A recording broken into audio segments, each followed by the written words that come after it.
Hi lovely and darling viewers, it's Jen here at Check Her Joy. This time I'm doing another Top 5 Wednesday. As always, the Goodreads group is in the description below if you want to check that out. This week's topic is books you thought you'd hate but ended up loving, which is a pretty self-explanatory topic, so I'm just going to jump into this list. The first book I picked is The Bluest Eye by Toni Morrison. It was one of those classic books that I felt like I should read, especially come February and Black History Month, and I don't really read that many African American authors. So purposely forced myself to read that book. However, I went into it thinking I wasn't going to like it. I had read The Color Purple by Alice Walker and hated it just because of the way that that main character spoke and everything, and so grammar Nazi me didn't connect to it. There was too much of a disconnect. So I thought I'd have a similar problem with The Bluest Eye. However, Toni Morrison's writing is a little different. The main character, it's set in the 1940s, so it's more of a modern book, and it's also set in Ohio, which I am also in Ohio, so yay for that. But even though it still deals with poverty and racism and sexism, and The Bluest Eye particularly deals with a rape and incest, so I thought these were all topics that were going to make it really hard to read. And it isn't exactly the most enjoyable read. I wouldn't read it just to relax or something. But I ended up loving it a lot more than I thought I would, and ended up giving it the 4 stars, which I didn't really think it was going to rate that high. Next on my list is Dear Evan Hansen. This is a novelization of the Broadway musical. I had seen the musical and didn't really like it. It kind of felt like it didn't connect. So the book is written by Val Emick, and he worked with the creators of the show, which I will put down in the description below because I forgot who they are. Oops. The show and the book both deal with Evan Hansen, who has anxiety and problems connecting with others and putting himself out there, and so he doesn't have any friends. And he has to write these letters to himself that start off, Dear Evan Hansen, today's going to be amazing because... And the school bully intercepts one of them, freaks out because it mentions the bully's sister, because Evan has a crush on his sister, and so he confiscates the letter. However, the bully Connor ends up committing suicide, and it's what's found on him, so his parents assume it was his suicide note and that he wrote it to Evan Hansen because they were friends. And Evan just kind of goes with it because he's freaking out and yeah, that's a good explanation. Yeah, we were friends.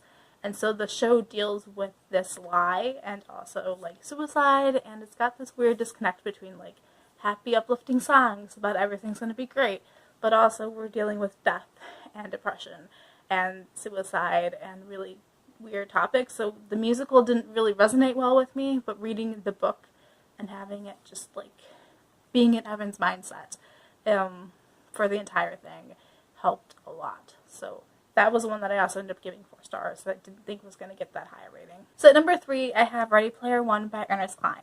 Everything I'd heard about this book was that it was about video games and 80s arcade stuff, and I'm I don't really like video games that much. I play them, but not like that. So the world of Ready Player One exists within this virtual reality world called the Oasis, and our main character, Wade, is obsessed with its creator. And when the creator dies, he leaves this one last quest for everyone to solve, and if they solve it, they get his entire fortune, including control of the actual Oasis. And I thought it was going to be more video game stuff, where you're playing through games, so that's not my thing, so I didn't think I was really going to like it. But it's really more about what the world is like, and what being on the internet too much is like, and not having social interactions in the real world can do, which I loved. And there's tons of 80s pop culture references, not only the video games, which we do see him play Pac-Man and stuff, but also the movies and the music, which I am super nerdy about. So I ended up eating all of that up. At number 2, I have Pride and Prejudice by Jane Austen. Okay, so this book, I thought I was going to love it, but I read it in middle school when I wasn't quite prepared for Pride and Prejudice and hated it. Then I reread it when I was in high school and just loved it, and I still love it, and it's one of my favorite books now. Totally 5, 6 stars if I could give it that kind of a rating. So Pride and Prejudice mostly follows Elizabeth Bennet, and she's nerdy, and she observes everything and kind of makes commentary on it, which is great. And she wants to be kind of independent, but also in a world where women are expected to marry, and her family particularly has 5 daughters, and their house, when their dad dies, is going to a male cousin because women can't inherit property, and so it's really important that they all marry well, or at least one of them marries particularly well so the others have something to fall back on. And so Elizabeth is the second oldest, and so a lot of that pressure falls on her.